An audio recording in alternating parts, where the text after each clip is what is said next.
தொழில் நகரமான தூத்துக்குடியை உலக அளவிற்கு கொண்டு செல்லும் வகையில் தூத்துக்குடியில் இருந்து உலகம் என்ற தலைப்பில் தேசிய ஸ்டார்ட் அப் உச்சி மாநாடு 2026 தொடங்கியது. மத்திய மாநில அரசுகள் நாட்டின் பொருளாதார வளத்தை மேம்படுத்தவும் படித்த இளைஞர்களுக்கு வேலை வாய்ப்புகளை உருவாக்குவதற்காகவும் புதிய தொழில்களை தொடங்குவதற்கு ஸ்டார்ட் அப் திட்டத்தில் வாய்ப்புகளை வழங்கி வருகின்றது. அரசின் ஸ்டார்ட் அப் திட்டத்தில் உள்ள வாய்ப்புகளை தொழில் முனைவர்களும் இளைஞர்களும் அறிந்து கொள்ளும் வகையில் தூத்துக்குடியில் உள்ள அகில இந்திய வர்த்தக தொழிற்சங்கம் 2 நாள் அகில இந்திய தொழில் முதலீட்டாளர்கள் மாநாட்டை ஏற்பாடு செய்துள்ளது. தென் மாவட்டங்களில் உள்ள பல்வேறு தொழில் நிறுவனங்களின் அரங்குகள் தொழில் முதலீட்டில் உள்ள வாய்ப்புகளை விளக்கும் கண்காட்சிகள் அமைக்கப்பட்டிருந்தன. 2 நாட்கள் நடைபெறும் இந்த மாநாட்டை தூத்துக்குடியில் நாடாளுமன்ற உறுப்பினர் கனிமொழி கருணாநிதி தொடங்கி வைத்தார். அப்பொழுது கனிமொழி எம்பி பேசுகையில், தூத்துக்குடியிலிருந்து உலகம் என்ற தலைப்பில் நடைபெறும் இந்த முதலீட்டாளர் மாநாட்டில் 1000க்கும் மேற்பட்ட இளைஞர்கள் கலந்து கொண்டுள்ளார்கள். எதிர்காலம் எப்படிப்பட்ட எதிர்காலமாக இருக்கப் போகின்றது? தொழில்நுட்பம் மிகப்பெரிய அளவில் வளர்ச்சியை பெற்றுள்ளது. செயற்கை நுண்ணறிவு மிகப்பெரிய அளவில் மாற்றங்களை ஏற்படுத்தி வருகின்றது. பல நாடுகள் செயற்கை நுண்ணறிவு தொழில்நுட்பங்களை எப்படி நாம் எதிர்கொள்ளப் போகின்றோம் என்று எண்ணி வரக்கூடிய நிலையில் நாம் இருக்கின்றோம். இந்த சமயத்தில் பல சவால்கள் காத்திருக்கின்றன.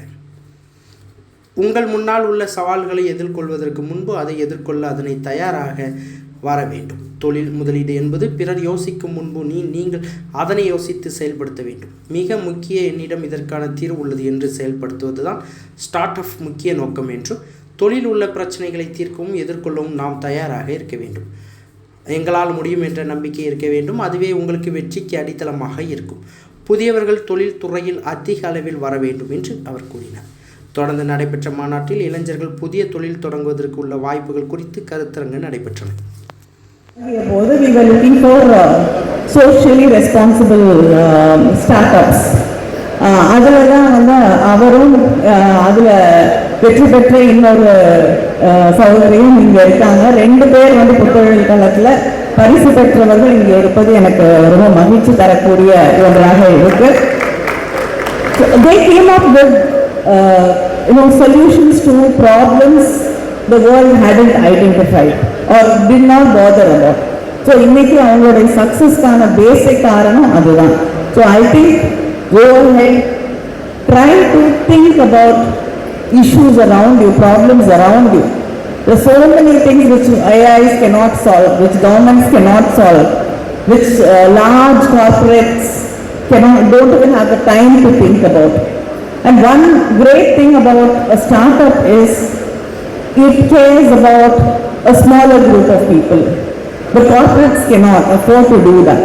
அதனால நீங்க அந்த தேவை யாருக்கு இருக்கு அப்படின்னு ஐடென்டிஃபை பண்ணி அவங்களால ரீச் அவுட் பண்ண முடியும். Corporates don't care about those people.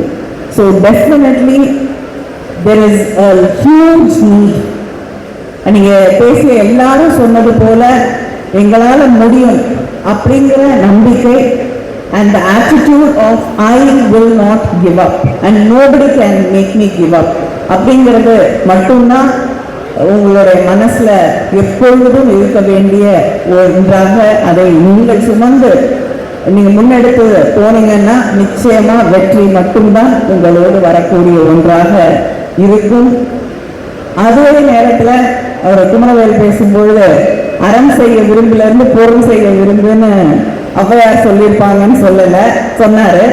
நான் சொல்றேன், அட்லீஸ்ட் அவங்களுக்கு வேணா பொருள் செய்ய விரும்பட்டும், இங்க மேடையில் இருக்கவங்க எல்லாம் அறம் செய்து கொண்டே இருக்கட்டும். ஏன்னா அதோடைய ஒரு பகுதி தான் இன்னைக்கு புதியவர்கள் இங்க இண்டஸ்ட்ரிக்குள்ள வரணும், அவங்க நிறைய சாதிக்கணும் அப்படிங்கிற அந்த எண்ணத்தோடு இன்னைக்கு நம்மளுடைய சேம்பர் ஆஃப் காமர்ஸ் இதை முன்னெடுத்திருக்கிறார்கள்.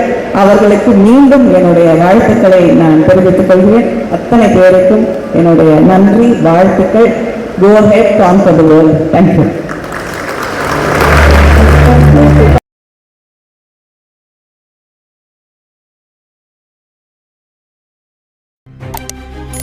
செய்திகளை உடனுக்குடன் தெரிந்து கொள்ள உங்கள் கரம் டிவியை சப்ஸ்கிரைப் செய்யுங்கள். அதோடு பெல் பட்டனையும் கிளிக் செய்யுங்கள்.